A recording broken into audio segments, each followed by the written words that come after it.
తమిళనాడు లాంటి ఎగ్జాంపుల్ తీసుకొని ఇక్కడ మీరు జనగణనలు కులగణనలు చేసి ఆ నెంబర్స్ ప్రజెంట్ చేసినా కూడా ఈ 50% దాటి అచీవ్ చేయాలంటే ఆంధ్రప్రదేశ్ సినారియోలో యాక్సెప్టెన్స్ రాదు. జనాభాలో 90% ఉంటే అక్కడ ఉంది కాబట్టి 90 కాబట్టి ఒక 85 అలా ఉండా కూడా కొంచెం ముందు ప్రోగ్రెస్ పుష్ చేయడానికి ఛాన్స్ ఉంది. కానీ ఆంధ్రప్రదేశ్లో 70% లోపే ఉన్నారు, బీసీ ఎస్సీ ఎస్టీ మైనారిటీ అంతా కలిపి. సో ఆంధ్రప్రదేశ్లో ఇలాంటి కమిషన్ ఏర్పాటు చేసి ముందుకెళ్ళినా కూడా it's impossible to achieve more than 50% reservation అనేది. సో ఇది అన్నీ తెలిసి కూడా ఒక పక్క కమిషన్ వేయకుండా అచీవ్ చేయకుండా ఇది ఒక్కటే కాదు సార్. మీకు 2014 మీరు గుర్తుపెట్టుకోండి, 2014 మేనిఫెస్టోలో బోయలకి ఎస్టీ రిజర్వేషన్ ఇస్తామని టీడీపీ చెప్పింది. తర్వాత ఏం చేశారు, జనరల్గా బోయ లాంటి కమ్యూనిటీకి ఎస్టీ రిజర్వేషన్ కల్పించాలి అంటే సిమిలర్గా ఒక కమిషన్ వేసి దానికి రిపోర్ట్ రెడీ చేసి కేంద్రానికి సబ్మిట్ చేసి అక్కడి నుంచి అప్రూవల్ తెచ్చుకోవాలి. వీళ్ళు ఏం చేశారు, అసెంబ్లీలో తీర్మానం చేసి తీర్మానాన్ని సెంట్రల్లో పంపిస్తే సింపుల్గా రిజెక్ట్ చేసి వెనక్కి పంపారు. అంటే ఇదేంటి, ప్రొసీజర్ ఫాలో కాల. అంటే ప్రొసీజర్ తెలియని వ్యక్తి ఏమన్నా మనకి ముఖ్యమంత్రిగా ఉంది అంటే అది 3వ టర్మ్ సీఎం అప్పుడు. సో ప్రొసీజర్ తెలియక కాదు, అంటే బోయ ఓట్లని ఆకర్షించడం కోసం చెప్పిన హామీ, ఆ హామీకి అనుగుణంగా పని చేసామని చెప్తాం. ఇప్పుడు చేస్తుంది. ఒకసారి నిన్న జగన్మోహన్ రెడ్డి గారు ఇంకో మాట కూడా చెప్పారు, అది కూడా ఏంటంటే తాను ఎంతమంది బీసీలను రాజ్యసభకు పంపించాడు, మంత్రులు చేశాడు చెప్పాడు. అది చూద్దాం ఒకసారి. మంత్రులు మా కేబినెట్ లో 25 మంత్రులు ఉంటే అందులో 11 మంది బీసీలు, అంటే 40% మంత్రి పదవులు బీసీలకు ఇచ్చారు.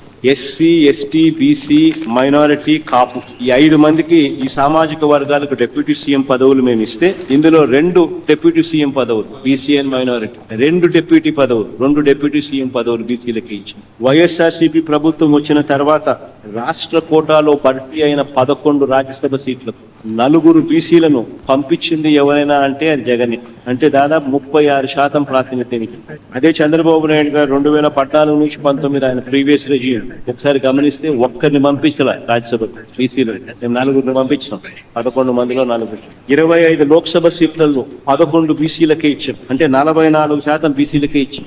58 ఎమ్మెల్సీల్లో 28 స్థానాలు బీసీలకు ఇచ్చినాం. 28 ఎమ్మెల్సీ కౌన్సిల్లో ఈరోజు 58 కౌన్సిల్ సభ్యుల్లో 28 బీసీలకే ఇచ్చి నిలబెట్టి పంపించిన 58, అంటే 48% వాళ్ళకే ఇచ్చారు. 13 deputy chairmans, 13 deputy chairpersons, deputy chairman, deputy chairperson పదవులు ఉంటే 6, అంటే 46% బీసీలకు ఇచ్చారు. 13 మేయర్ పదవులు ఉంటే అందులో 9, అంటే 69% బీసీలకి ఇచ్చారు.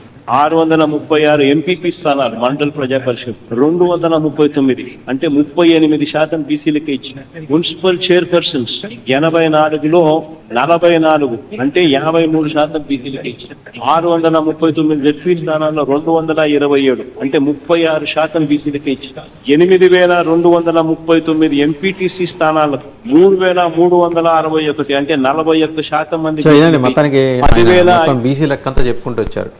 ఇప్పుడు చంద్రబాబు గారు అసెంబ్లీలో చేసిన ప్రకటన తర్వాత ఇంత చేటు వివరణ ఆయన ఇచ్చుకున్నారు కదా, వీళ్ళు ప్రియాంబుల్ ఎక్సర్సైజ్ ఎందుకు చేసుకున్నారు అంటే వాళ్ళు చెప్తే గానీ వీళ్ళు రెస్పాండ్ అయ్యే పరిస్థితి కాదు. కమ్యూనికేషన్ అండ్ మీడియా విభాగం ఎందుకు అంత బలహీనంగా వాళ్ళ నాయకుడిని ఎందుకు అప్రమత్తం చేయట్లేదు వీళ్ళు?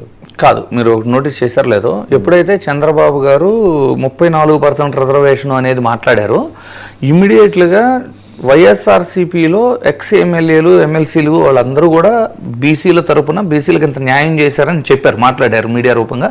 తరువాత ఒక ఐక్య కార్యాచరణ టైపు బీసీ తరపున మహావేదిక మీద మాట్లాడాలనేది ఒకటి ప్లాన్ చేసుకున్నారు, అది కూడా మీడియాకి చెప్పారు. ఇక్కడ ప్రాబ్లం ఏమవుతుంది అంటే సార్, ఇది ఒక రీజనల్ పార్టీ. మోర్ ఓవర్ ఏంటంటే ఈ రీజనల్ పార్టీ వైఎస్ఆర్సీపీ తెలుగుదేశం జాతీయ పార్టీ, అది కాదు. జాతీయ పార్టీతో పోటీ పడటం అంటే రీజనల్ పార్టీ కష్టమే సార్. జాతీయ పార్టీ అని చెప్పుకోవటం వేరు, రియల్ గా ఉన్నారండి వాళ్ళు, మీరు ఓటిస్తారు కానీ అండమాన్లో ఉన్నారు వాళ్ళు, మీకు తెలీదా? సరే తీసేయండి సార్, అవన్నీ కాదు కానివ్వండి.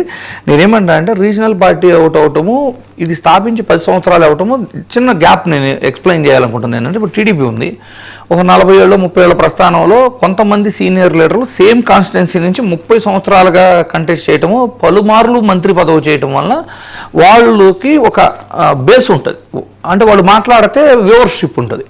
ఇక్కడ ఏమైపోతుందంటే వీళ్ళు అధికారంలో ఉంది 5 సంవత్సరాలే, టోటల్గా పార్టీ 3 times ఫేస్ చేసింది ఎలక్షన్ని, అంటే 12 years పార్టీ. ఈ 12 years పార్టీ ప్లస్ ఇది రీజనల్ పార్టీ అవటాన్ని ఏమిటి అంటే జగన్మోహన్ రెడ్డి గారు చెబితే తప్పితే రీచ్ ఉండట్లేదు. మిగిలిన వాళ్ళు మాట్లాడినా కూడా వాళ్ళకి ఎక్కువ రీచ్ రావట్లేదు. ఎందుకంటే మోస్ట్ ఆఫ్ ద కేసెస్ వీళ్ళు అధికారంలో ఉన్నప్పుడు చేసింది ఏంటి అంటే మోస్ట్ ఆఫ్ ద కేసెస్లో బాగా సీనియర్స్ ఉన్న వాళ్ళని పక్కన పెట్టి మొట్టమొదటిసారి గెలిచిన వాళ్ళకి మంత్రి పదవులు ఇవ్వడం జరిగింది. సో అలాంటి వాళ్ళకి క్యాడర్ బేస్ చాలా తక్కువ ఉంటుంది. ఇప్పుడు అనంత వెంకటరామరెడ్డి గారు ఉన్నారు, ఎగ్జాంపుల్ చెబుతున్నా. కడసాని రాంభూపాల్ రెడ్డి గారు ఉన్నారు, మానుకొండ మైదర్ రెడ్డి గారు, మేకపాటి వాళ్ళు, శిల్పం చక్రపాల్ లాంటి వాళ్ళు, శిల్ప మోహన్ రెడ్డి లాంటి వాళ్ళు, కర్ణం బలరాం లాంటి వాళ్ళు. అంటే ఇలా సీనియర్స్ ఉన్నారు చూడండి, 30-40 ఏళ్ల రాజకీయ అనుభవం ఉన్నవాళ్ళు. వాళ్ళు మాట్లాడితే వాళ్ళకంటూ కొంత క్యాడర్ బేస్ ఉంటుంది, ఓన్ క్యాడర్ బేస్. నేను చెబుతుంది పార్టీ క్యాడర్ బేస్ కాకుండా కూడా కొంత ఓన్ క్యాడర్ బేస్ ఉంటుంది కాబట్టి రీచ్ ఉంటుంది. కానీ ఇక్కడ ఏమైంది అంటే ఒక్కసారి గెలిచిన వాళ్ళకి మంత్రి పదవులు చాలామంది సంపాదించారు ఒక్కసారి గెలిచి. అందువలన కూడా ఇప్పుడు మాజీ మంత్రి హోదాలో వాళ్ళు మాట్లాడినా కూడా అది రీచ్ అవ్వట్లా. జగన్మోహన్ రెడ్డి గారు వచ్చి మాట్లాడితే తప్పితే క్యాడర్కి పార్టీ చేస్తున్న విధానాలు, అవలంబించిన విధానాల గురించి జగన్మోహన్ రెడ్డి గారే స్వయంగా ప్రతిదీ చెప్పాల్సి వస్తున్నారు. అది నిజంగా అది ఒక డర్త్, ఆ పార్టీకి ఒక లోపం అది. ఎందుకంటే ఆ పార్టీ నిర్మాణాన్ని ఆయన సమర్థవంతంగా చేసుకోలేకపోయారు. అంటే తాను కాదు, తన పార్టీలో ఎవరు మాట్లాడినా జగన్మోహన్ రెడ్డే మాట్లాడాడనే ఒక ఇంప్రెషన్ని క్యారీ అవుట్ చేయించడంలో అది స్పష్టంగా ఆయన వైఫల్యమే. ఆ ప్రతిదానికి పిడికి బియ్యానికి ఆయనే వచ్చి మాట్లాడాలంటే ఎట్ట మాట్లాడతాడు? తెలుగుదేశం చూడండి, ఎంత వాళ్ళు ఒక 10-15 మంది ఉన్నారు సీనియర్ లీడర్స్. వాళ్ళు వచ్చి మాట్లాడితే ఈక్వల్గా వాళ్ళు దే ఎంజాయ్ ద వ్యూవర్షిప్. అంతే, అంటే అంత హోంవర్క్ కూడా వాళ్ళు చేసుకుంటారు. ఇప్పుడు ఈయన హోంవర్క్ చేసుకుని వచ్చాడు, ఇంతే హోంవర్క్ చేసుకుని రాగలిగిన వాళ్ళు వైసీపీలో ఎంతమంది ఉన్నారండి? మీరు ఆ కోటరీని వదిలేయండి. కోటరీ ఎంతసేపు అంటే ఆ చైనా వాళ్ళకి మధ్యలో ఇటుకలకి మధ్యలో ఏమైనా సిమెంట్ ఊడిపోతే సిమెంట్, పెచ్చులు ఊడిపోతే సిమెంట్ పొడుచున్నాయి, ఇవి తప్పితే కోటరీ ఈయనకు ఉపయోగపడింది రూపాయి లేదు. అదే సార్, ఇప్పుడు కూడా నేనేమంటానంటే ఎప్పుడైనా ఎనీ పొలిటికల్ పార్టీ నీకు ఒక జిల్లాకి ఒక పవర్ జంక్షన్ లాగో, పార్లమెంటుకు ఒక పవర్ జంక్షన్ లాగో, ఆ పవర్ జంక్షన్ కూడా రాజకీయ నాయకుడై ఉండి 20-30 ఏళ్ళగా ప్రజలతో అనుబంధం ఉన్న వ్యక్తిని ఎంకరేజ్ చేస్తే గ్రౌండ్ రియాలిటీ ఏంటి, గ్రౌండ్లో ఏం జరుగుతుంది, దీన్ని సరిదిద్దుకోవాల్సిన అంశాలు ఏమన్నా ఉన్నాయి, ఆ పార్టీ సరిదిద్దుకోవాల్సి వస్తే ఎలా చేసుకోవాలి, లోటుపాట్లన్నీ జగన్ గారి దాకా వెళ్ళటం ఇవన్నీ జరుగుతాయి. కానీ వైఎస్ఆర్సీపీ విషయంలో ఏం జరిగింది అంటే రీజనల్ కోఆర్డినేటర్లు అంటూ కొంతమందిని అలాట్ చేయటము, అంటే ప్రజలతో డైరెక్ట్ సంబంధం ఉండే వాళ్ళకంటే కూడా ఈ రీజనల్ కోఆర్డినేటర్లు ఎక్కువ పవర్ జంక్షన్ లాగా ఫామ్ అవటం వలన గ్రౌండ్ రియాలిటీ అనేది ఒక గ్యాప్, అంటే క్యాడర్కి అధిష్టానానికి మధ్య గ్యాప్ రావడానికి ప్రధానంగా కారణమైంది అప్పట్లో. సో అలాంటివి కొన్ని రెక్టిఫై చేసుకోవాల్సింది అయితే ఉంది. ఇప్పుడు మీరు ఇందాక ఆయన వచ్చి చెప్పారు, ఆయన వచ్చి చెప్పేదాన్ని వాస్తవంగా మున్సిపల్ ఎలక్షన్కి సంబంధించిన ఈ వ్యవహారం ఇనిషియేట్ అవుతోంది అనగానే పార్టీ జనంలోకి తీసుకెళ్ళాలి. బీసీలకి 34% రిజర్వేషన్ హైకోర్టు డినై చేసిన తర్వాత ఆ బీసీలని తీసుకొచ్చి ఓసీ స్థానంలో నుంచోబెట్టాలని నేను చెబితే కానీ జనాలకు వెళ్ళలేని ఒక దుస్థితి ఆ పార్టీలో ఉందంటే ఏ స్థాయిలో వాళ్ళ కమ్యూనికేషన్ అంటే అలా ఏం లేదు సార్. నేను ఇంకో విషయం ఏం చెప్తానంటే నా ఎస్సీ, నా ఎస్టీ, నా బీసీ నినాదం కూడా ఓడిచ్చింది అని మాట్లాడే వాళ్ళు కూడా ఉన్నారు. ఈ నినాదం వలన ఎలక్షనీరింగ్ చేయాల్సిన సామాజిక వర్గాలు, అంటే ఓపెన్ కేటగిరీలో ఉన్న సామాజిక వర్గాలు పార్టీకి దూరమయ్యాయి అనేది కూడా ఉంది.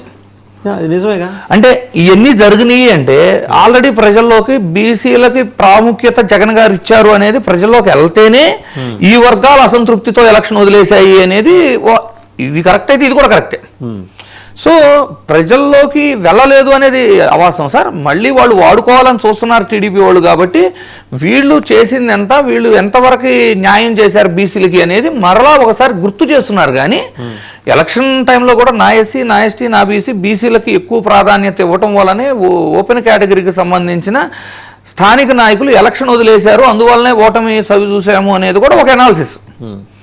సో ఇది జరిగింది అంటే ప్రజల్లోకి ఇది వెళ్ళింది, బీసీలకు ప్రాధాన్యత భారీ స్థాయిలో ఇచ్చారు అనేది గట్టిగానే వెళ్ళింది. ఈరోజు కూడా ఇంకోటి అండి, అంటే ఢిల్లీ లెవెల్లో వినిపిస్తున్న మాట ఏంటంటే ఫైనల్గా ఒక అబ్జర్వేషన్ మీ నోటీస్లో కూడా ఉండాలి మీకు కూడా. ఎందుకంటే ఈ సెగ్మెంట్స్ పెరిగితే, అసెంబ్లీ సెగ్మెంట్స్ పెరిగితే డీలిమిటేషన్ని దేశవ్యాప్తంగా 2024కి తీసుకొచ్చిన ఏపీకి అయితే తీసుకురావాలి. ఎందుకంటే విభజన హామీల్లో ఈ సీట్ల పెంపు ప్రతిపాదన కూడా ఉంది కాబట్టి అది 2029కి రావచ్చు. వస్తే గనక బీసీలని ఎక్కువ స్థాయిలో అకామిడేట్ చేయడానికి ఆల్రెడీ జగన్మోహన్ రెడ్డి గారు కసరత్తు చేస్తున్నారనే ఒక మాట ఢిల్లీ ప్లాట్ఫామ్స్ మీద వినపడుతుంది. ఆంధ్రప్రదేశ్లో వినపడిన పెద్ద ఎవరు పట్టించుకోరు. బేసికలీ సార్ డీలిమిటేషన్ అయింది అనుకుందాం, డిలిమిటేషన్ అయితే మీకు 1,50,000 ఓట్లకే ఒక అసెంబ్లీ స్థానం ఏర్పడుతుంది. 1,50,000 ఓట్లు